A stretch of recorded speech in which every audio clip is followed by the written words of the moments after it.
Welcome back to Hamsa's kitchen channel. ಇವತ್ತಿನ recipe ಒಂದು summer recipe ಅಂತಾನೆ ಹೇಳ್ಬೋದು. ಇದನ್ನ ನೀವು ಹಾಗೇನೂ ಕೂಡ ಮಜ್ಜಿಗೆ ರೀತಿ ಕುಡಿಬೋದು, ಇಲ್ಲ ಅಂದ್ರೆ ಅನ್ನದ ಜೊತೆ ಕೂಡ ತಿನ್ಬೋದು ಸಾರು ರೀತಿ. ಇದ್ರ ಹೆಸರು ಮಜ್ಜಿಗೆ ತಂಬುಳಿ ಅಂತ. ತುಂಬಾನೇ ಚೆನ್ನಾಗಿರುತ್ತೆ, ಕುಡಿಯೋದಕ್ಕೂ ಕೂಡ ತುಂಬಾನೇ ಚೆನ್ನಾಗಿರುತ್ತೆ, ದೇಹ ತಂಪು ಮಾಡುತ್ತೆ. ನಾನು ಈಗ ಮಜ್ಜಿಗೆ ತಂಬುಳಿ ಹೇಗೆ ಮಾಡೋದು ಅಂತ ತೋರಿಸ್ಕೊಡ್ತೇನೆ. ಮೊದಲಿಗೆ ಒಂದು ಪೇಸ್ಟ್ ರೆಡಿ ಮಾಡ್ಕೋಬೇಕು. ಅದಕ್ಕೆ ಒಂದು 3 ಹಸಿಮೆಣಸಿನಕಾಯಿನ ಹಾಕೋತಾ ಇದ್ದೀನಿ, ಒಂದು ಅರ್ಧ ಸೌತೆಕಾಯಿ,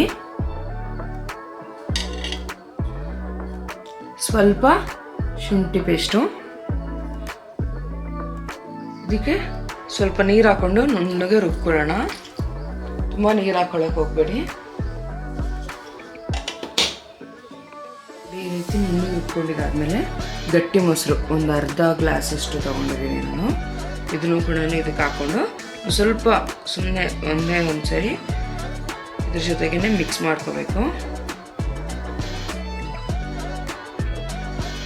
ತುಂಬ ಏನು ರುಬ್ಕೊಳ್ಳೋಕೆ ಹೋಗ್ಬೇಡಿ, ಸುಮ್ಮನೆ ಒಂದು ಪಲ್ಸ್ ಮಾತ್ರನೇ ಕೊಟ್ಟು ಇದನ್ನು ರುಬ್ಕೋಬೇಕು.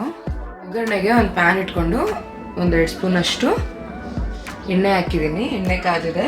ಇದಕ್ಕೆ ಒಂದು ಅರ್ಧ ಸ್ಪೂನಷ್ಟು ಜೀರಿಗೆ ಹಾಕೋತಾ ಇದ್ದೀನಿ.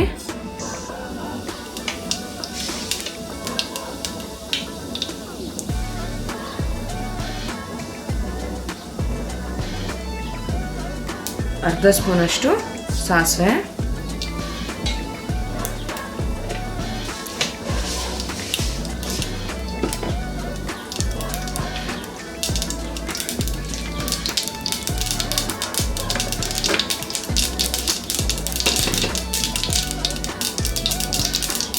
ಎರಡನ್ನೂ ಸಿಡಿತಿದ್ದಂಗೆ ಇದಕ್ಕೆ 1-2 ಸ್ಪೂನಷ್ಟು ಒಣಗಿದ ಮೆಣಸಿನ್ಕಾಯಿ,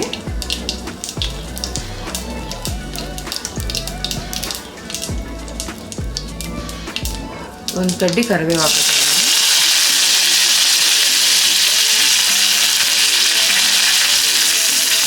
ಈ ಒಗ್ಗರಣೆನ ಸೇರಿಸ್ಬಾರ್ದು, ಲೋ ಫ್ಲೇಮಲ್ಲೇ ಮಾಡ್ಕೊಳ್ಳಿ.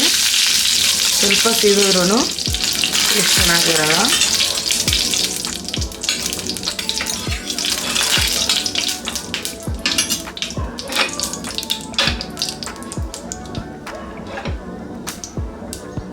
ಈಗ ಸ್ಟವ್ ಆಫ್ ಮಾಡಿಕೊಂಡು ನಾವೇನು ಮಾಡ್ಕೊಂಡಿದ್ರಿ ಪೇಸ್ಟು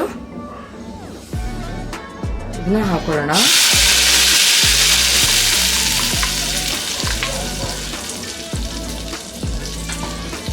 ಮತ್ತು ಸಣ್ಣ ಕಟ್ ಮಾಡ್ಕೊಂಡಿರೋವಂಥ ಸೌತೆಕಾಯಿ. ಸೊ ಇದು ಕುಡಿತಾ ಇದ್ದಂಗೆ ಅದು ಟೇಸ್ಟ್ ಸಿಗಬೇಕು, ಚೆನ್ನಾಗಿರುತ್ತೆ. ಇದನ್ನು ನೀವು ಅನ್ನದ ಜೊತೆಗೂ ಕೂಡ ಕಲಿಸ್ಕೊಂಡು ತಿನ್ಬೋದು, ಅಥವಾ ಹಾಗೆ ಕುಡಿತೀನಿ ಮಜ್ಜಿಗೆ ಥರ ಅಂತಂದ್ರೂ ಹಾಗೆ ಕುಡಿಬೋದು, ಚೆನ್ನಾಗಿರುತ್ತೆ ಟೇಸ್ಟು. ಇದಕ್ಕೆ ಇನ್ನೂ ಸ್ವಲ್ಪ ನೀರು ಹಾಕ್ಕೊತಾ ಇದ್ದೀನಿ.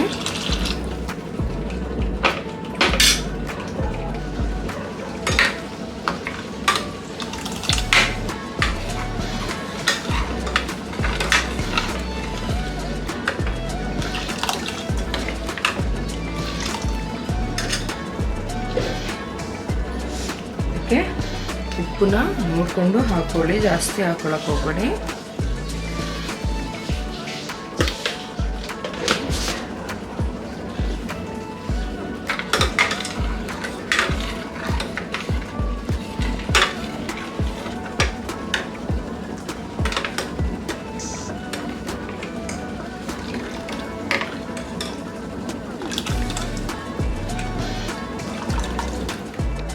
ಅದನ್ನ ಸರ್ವ್ ಮಾಡ್ಕೊಳ್ಳೋಣ.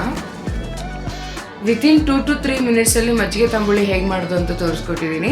ಇದೇ ರೀತಿ ಸಿಂಪಲ್ ರೆಸಿಪಿಗಾಗಿ ಹಂಸಸ್ ಕಿಚನ್ ಚಾನಲ್ನ ಸಬ್ಸ್ಕ್ರೈಬ್ ಮಾಡೋದು ಮರಿಬೇಡಿ. ಹಾಗೆ ಪಕ್ಕದಲ್ಲಿರೋ ಬೆಲ್ ಐಕನ್ನ ಆನ್ ಮಾಡ್ಕೊಳ್ಳಿ. ನಾವು ಅಪ್ಲೋಡ್ ಮಾಡೋ ಎಲ್ಲ ವೀಡಿಯೋಸ್ ನೋಟಿಫಿಕೇಶನ್ ನಿಮ್ಗೆ ಸಿಗುತ್ತೆ ಅಂತ ಹೇಳ್ತಾ, ಈ ವಿಡಿಯೋ ನಿಮ್ಗೆ ಏನಾದರೂ ಇಷ್ಟ ಆಗಿದ್ರೆ ನಿಮ್ಮ ಫ್ಯಾಮಿಲಿ ಫ್ರೆಂಡ್ಸ್ಗೆ ಶೇರ್ ಮಾಡಿ, ಲೈಕ್ ಮಾಡಿ, ಸಬ್ಸ್ಕ್ರೈಬ್ ಮಾಡಿ. ಈ ವಿಡಿಯೋ ನೋಡೋದಕ್ಕಾಗಿ ಧನ್ಯವಾದಗಳು.